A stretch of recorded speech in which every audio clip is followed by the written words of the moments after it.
Previously on the advent of cyber. We learned McSkiddy was indeed a victim of a spearphishing campaign. McSkiddy has called on the in-house expert Forensic McBlue to examine the malicious document, grab the file, throw it in there, find and replace, and then we can use some regex to remove the characters, and now you can see quite clearly PowerShell is spawning a hidden window. Indicates to me that this is base64 encoded. Looks delicious. From base64. Starting to look a lot like Christmas. Oh, but look at that. That is a very tidy bit script. No! Extract URLs. Sweet.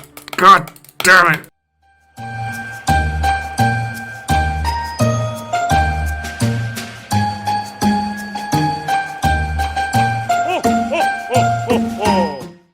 Hello world and welcome to Hacks. In this video we are going to be looking at day 8 of the advent of cyber on TryHackMe. Smart contracts. Last Christmas I gave you my ETH, but the very next day someone stole it. Please accept my apologies for not putting this one out yesterday when it was due out. I had to pack to check out of the hotel, so the evening was pretty busy and I had some work to do, but I'm going to get this one done now. So it'll probably be a quick short video. I'll download the task files, talk about blockchain a little bit, and then hopefully do the solution pretty quickly so that I can move on to day 9 pivoting and hopefully get that one out later today. So while this one is late, hopefully you're going to get 2 videos today.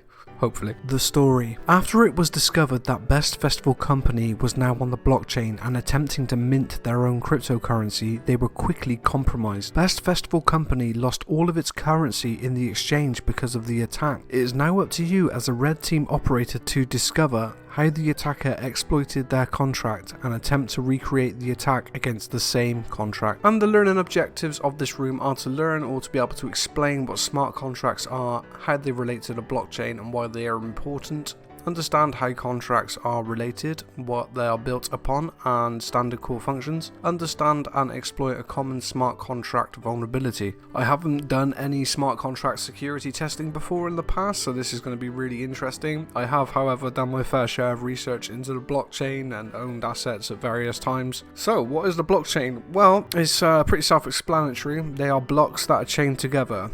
Okay, so each block consists of transactions and it all gets added to what is essentially a distributed or decentralized ledger. This ledger is stored on various nodes in the case with Bitcoin, and each node verifies the integrity of the blockchain. So you can't have people sort of putting fake transactions on there because each node verifies that the transaction is genuine, and then it gets added to the block, which gets added to the chain, thus blockchain. Terrible job of explaining it, but it's a resilient mechanism for recording information. It's a decentralized ledger. There were some fears of certain types of attacks that could potentially take over the blockchain. For instance, with proof of work, where you do calculations, that's why all the GPUs were selling out everywhere, where you crunch hashes on your GPU. There was a fear that if a particular group of people could accumulate over 51% of the compute power for a blockchain, that they could essentially fork the chain,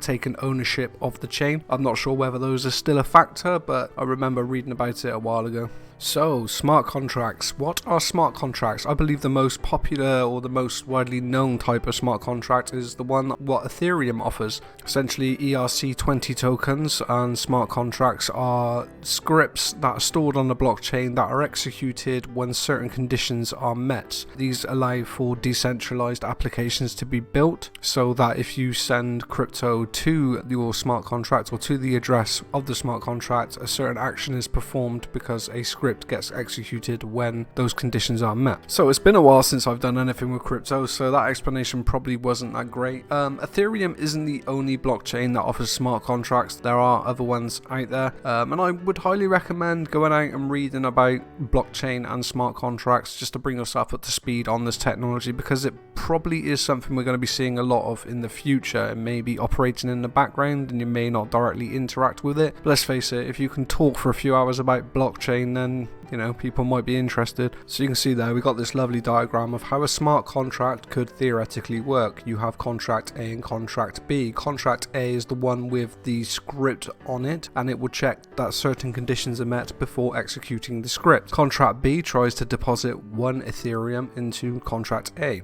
Then contract B wants to withdraw 1 ETH, showing that its total balance is 200 ETH, and contract A, the script checks that the balance is not empty. Obviously you'd want it a bit more refined than that to make sure that the withdrawal amount does not exceed the total balance, but again it's very simplified. And then if the conditions are met, i.e. balance is not empty, contract A will allow contract B to withdraw the balance of 1 ETH from their account, and that's essentially a process of a smart contract. So how do vulnerabilities in smart contracts occur? Now they're saying that it arises due to issues with the logic and poor exception handling. Looking at the information here that they presented, and I'm going to read it out quickly because I'm not sure I fully understand the attack, but it sounds like a bit of a race condition. Contract B will first initiate the withdrawal because the transaction has to be sent from a contract, but then it can keep sending more requests to deplete the balance before the initial request has completed. They call it a re-entrancy attack. So it's like while something's still processing, you're sending another request before the initial request finishes. I've always known that as a race condition. Again, it might be something different in smart contracts and I may not be fully understanding it, but I'm just going to read through it quickly and you can decide for yourself. In the above section, we informally introduced a common vulnerability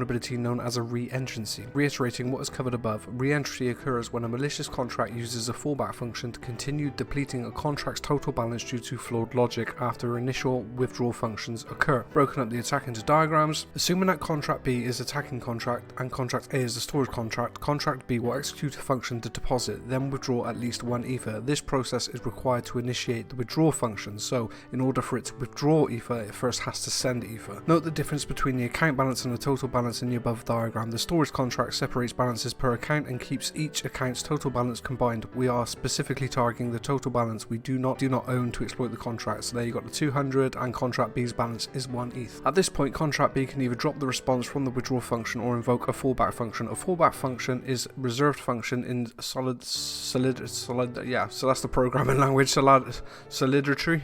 That's the programming language for Ethereum that can appear once in a single contract. The function is executed when currency is sent with no other context or data. For example, what is happening in this example, the fallback function calls the withdraw function again while the original call to the function was never fully resolved. Remember, the balance is never set back to 0 and the contract thinks of Ether as the total balance while sending it, not dividing into each account. We will continue to send currency beyond the account's balance. So not really a race condition because it's taking the total balance and checking that instead of contract B's balance. It's just depositing money because of this fallback function in contract B. Because the withdraw function sends Ether with no context or data, the fallback function will be called again and thus an infinite loop will now occur. Now that we have covered this vulnerability and how it occurs, we can exploit it. Let's put this to the test. We have provided you with the contract. Deploy the best festival company in a safe and controlled environment that allows you to deploy contract as if they are on the public blockchain. Quick sort of explanation by it. It sounded like a race condition at first, but it's more to do with like the logic. It's not checking contract B's balance, it's only checking the total balance, and the fallback function is to keep requesting withdrawals while the initial function never really completes. So it's sort of like a race condition, I suppose, but way more complicated. So in order to do the practical, we're going to be using something called Remix IDE, which offers a safe and controlled environment to test and deploy contracts as if they're on the public blockchain. Let's take a look. You see there we got loads of different windows. I've never used this before, so this is going to be a first time for me. So the first thing we need to do is we need to look on the left hand side and hover over these buttons here until you find the one that says load local file into the current workspace. We're going to click on that and then we're going to go to our downloads folder and we're going to go into AO smart contracts and we're going to open Ether store and attack. We open two at a time. Let's go. Sweet, so now we have these smart contracts and their code in here. It looks like Python. The next thing we need to do is we need to compile the contracts using a 0.8.10 commit from the drop down compiler menu, and then you can compile it and you can ignore any warnings. So we need to look on the left hand side for the compiler. Then we're going to choose the 0.8.10 commit and it's compiling attack sol. So now we need to deploy and test out the contract. So provided you've compiled attack sol and ether store sol, we can go onto the deploy and we should be able to see the contracts and deploy them. So first we need to go to the contract and select ether store, and then we should be able to click deploy. We should now be able to play with our deployed contract. You have to expand the deployed contract ether store, and what we want to do is we want to add balance or money to it. So we need to come up to the value here and put in 20 ether, and then we're going to choose ether. And then we should be able to come down here and click deposit, and now you see that the balance has changed to 20 Ethereum. So now we're going to repeat the process, but we need to switch to a different account because we're now going to attack it with the attack smart contract in order to try and deplete the balance of the ether store contract. The first step we need to do is we need to come up to the account and we need to switch to a different one. So I'm just going to choose the next in the list, 100 ether. Okay, so now we want to deploy the attack sol smart contract. In order to do this, what we need to do is we need to take the account ether store, which is there, and paste that into the deploy contract and then click deploy. And then if we come down to our deployed contracts and expand attack, we should have the option to attack, and then I'm not sure what these other functions do, get balance and ether store. So I'm just gonna click attack and hope for the best. Transit to attack error, VM revert, the transaction has been reverted to the initial state. Note the core function should be playable if you send the value, and the value you send should be less than your current balance. Okay, so going back over the learning material, we actually have to deposit something to the ether store address first in order to perform the attack. That was the stages of it. You send the deposit, so you have to have a balance there, and then when you're doing a withdrawal request, it falls back to that fallback function. So I think I'm just going to try and put 1 ether in there and try to start an attack. And it's doing something, it's not erroring straight away, which it was before, so we'll see, and hopefully this will be right. Like I say, I've never used this software before, I've never dealt with smart contracts before, so I have no idea what I'm doing. I'm just crossing my fingers and hoping for the best. Well, would you look at that?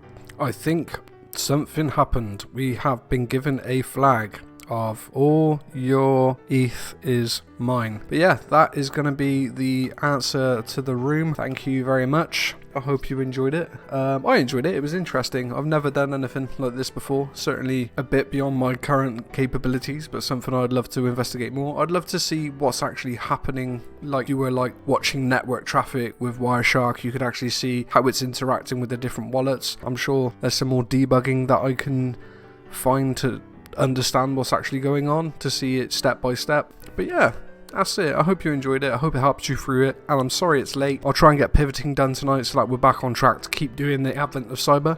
Kind regards.